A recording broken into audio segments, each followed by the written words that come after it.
Revelation is known for some of its strange and bizarre imagery. And one of the images that people find most fascinating is the image of the great beast that arises from the sea.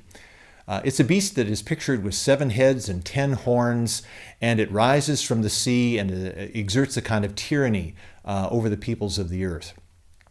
That image of the beast in Revelation is often identified as the Antichrist, although the term Antichrist actually doesn't occur in the book of Revelation. The term Antichrist actually appears in 1st and 2nd John, those 2 short letters that occur a little bit earlier in the New Testament. Revelation pictures this figure as an intimidating force. And in the history of the church, people have sometimes wondered whether that's a present reality or whether it's picturing some future ruler who is to arise and tyrannize the earth at the end of time. What's interesting in Revelation is that the beast is really the counterpart to Christ the Lamb. Revelation uses 2 different kinds of word pictures to depict 2 different kinds of power. The Lamb is the way in which God works.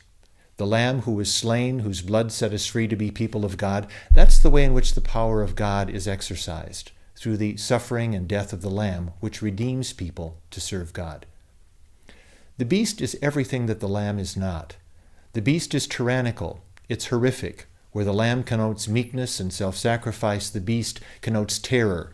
The beast is a predator. The beast slaughters the people of God. If we ask, was the Lamb real for people of John's time, I think his early readers back in the 1st century would have said, sure, the Lamb is real. We know that Christ is real. His early readers would have said that. If you'd asked them, is the beast also real? I think they would have said, yes. We see the power of the beast at work in our own time. Do we see the power of tyranny at work in our own time? We certainly do.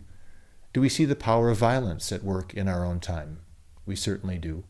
Do we see the force of injustice and coercion at work in our own time? I think they would say, we certainly do.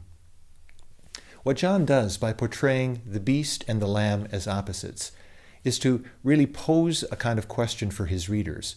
Which is the kind of power that governs and shapes your life?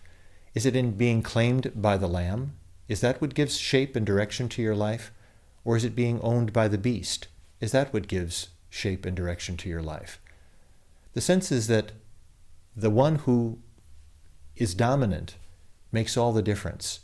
That if your life is shaped by the love of God and the self-sacrifice of Christ, your life will take one direction.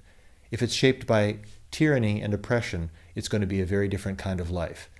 And what Revelation does is to invite you into relationship with the Lamb, while seeking to alienate you from those powers represented by the beast, which would take you away from the God who made you.